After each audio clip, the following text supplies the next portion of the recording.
important call this morning at 8 o'clock with Lebanon and with many leaders from different countries. And I think it was, first of all, it's one of the most horrific things I've ever seen. But it was a very important call with really led with France and President Macron, who's very close, as you know, to Lebanon. And we had it, a lot of things were worked out. We're going to do a lot of help.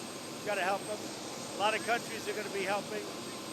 They think 150, but it's probably, the number of lost could be astronomical. They say at least 5,000 were injured, and that means many hundreds of people were killed. That is a horrible situation. So the United States is working very diligently. We have 3 planes going over, loaded up with medical supplies, food and water. We'll be sending additional planes. That took place this morning. It was a teleconference call with various leaders from and United Nations from throughout the world. Please, Jonathan.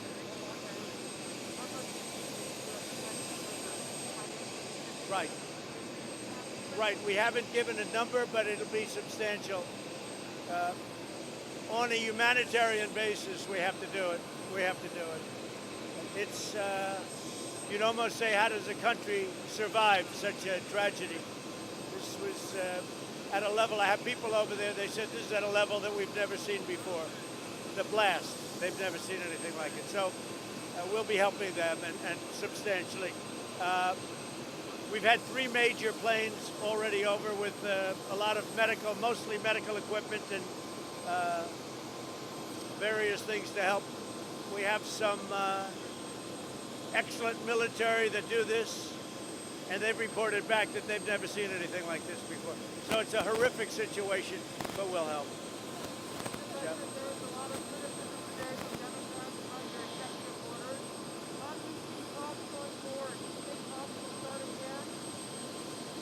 So the Democrats were just unwilling to do anything, and all they wanted to think about was how to steal an election. We discussed it yesterday, Jeff, where they wanted all sorts of things having to do with mail-in voting. They wanted no signature verification. They were asking for things that just had nothing to do with what we're talking about. And we've been going through this routine for a long time, number of weeks, and it was time to act. And actually, we've been largely praised. We have to get money out to the people. It was China's fault. They did this horrific thing. It was China's fault. We have to get money out to the people. So I would say, I mean, you may say that, you know, you've heard some negatives, but I've heard mostly positives. Mostly positives, even from people that you at least think would be very positive. I hear that's what the Democrats want to do now. They want, look, they were not interested in doing what they had to do. Their big point of discussion was bailouts. They wanted to bail out poorly run Democrat states. Like, you know, I could name them. I could give them to you right now, but why do it? Because you know the same states as I do, and cities. And we're not going to do that. We'll help, but we're not going to do numbers. They talked about a number of $1 trillion. We can't do that, Jonathan.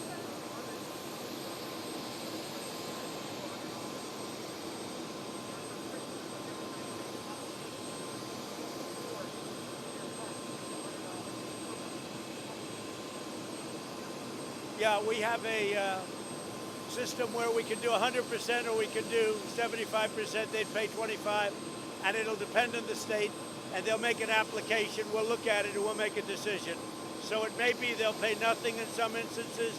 It may be a little bit like the National Guard. You know, the National Guard, as you know, sometimes will pay all of it depending on the tragedy or whatever it may be, the disaster. And sometimes the state will pay 40%, 25%, 10%, or nothing, depending on how it works out. So this will be, we can make a decision on that on individual states with an application, okay?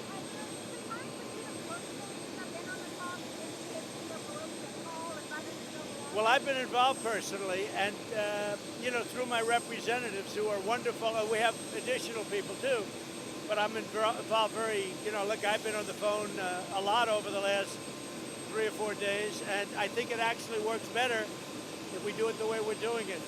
We've gotten much of what we've wanted without having to give up anything, and that's very good. You can't beat that. You can't beat the deal we made. We've gotten much of what we wanted, and they didn't get what they wanted, and they would have, and I guess they still could, in all fairness. I mean, I hear that Nancy Pelosi wants to call and she wants to see if she can do something, but they're much more inclined to make a deal now than they would have been 2 days ago. Yeah, I talked to him. Mr. President, you mentioned the Postal Service. You've seen some cutbacks. Is now the right time to be doing that? And is it going to be prepared for November? Would you think about doing any sort of actions on your own? Well, I didn't speak to the Postmaster General of the Post Office. I know this. He's a very good businessman. He's very successful. And I know he wants to make the Post Office at least somewhat lose a lot less money. It's lost so much money over the decades. Nothing loses money like the Post Office. And he wants to make it successful. He wants to make it so it can operate, so that you don't have to give it $25 billion a year to sustain itself. So you'd really have to ask him those questions.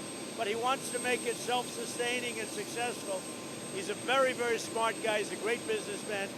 So let's see what he can do. Do you have confidence in the Postal Service for November? Well, I have confidence that they're going to make it into something, but as you know, it's been losing massive amounts of money over the last number of decades. Massive amounts of money. This is not something new. This is something that's been taking place for a long time. It loses a tremendous amount of money.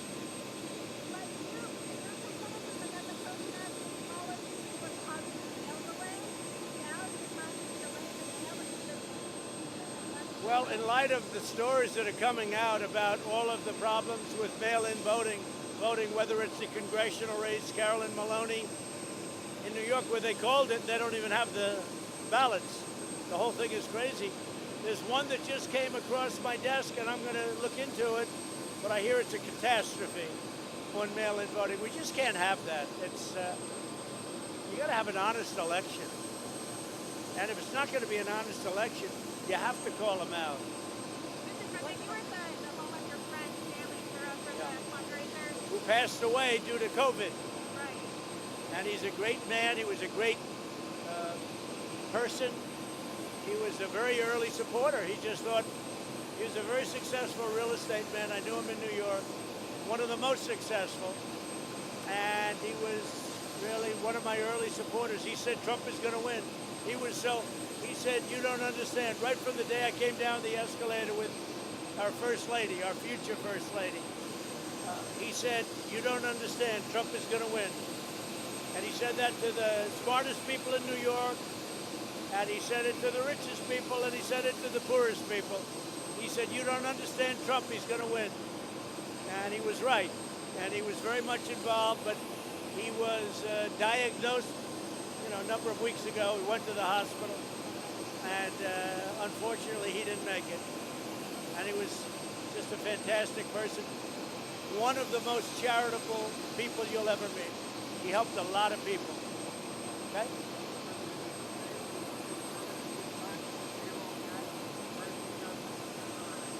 It may be permanent. We're looking into it. Right now, we have it cut.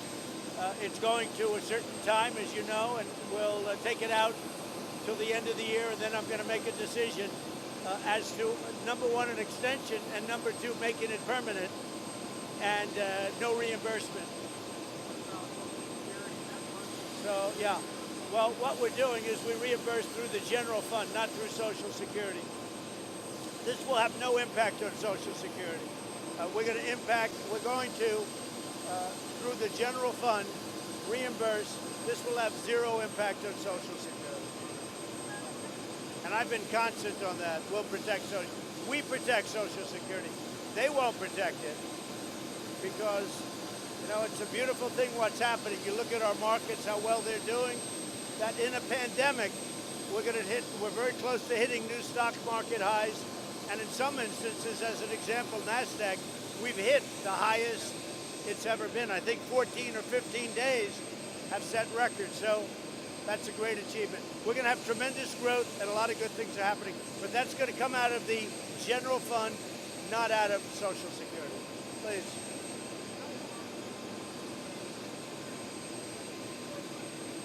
No, we'll be able to do it as long as we deem it necessary. And I will say this, the Democrats have called. They'd like to get together. And we say if it's not a waste of time, we'll do it. But if it is a waste of time, it doesn't make sense. Thank you all very much. Have a good flight. Thanks.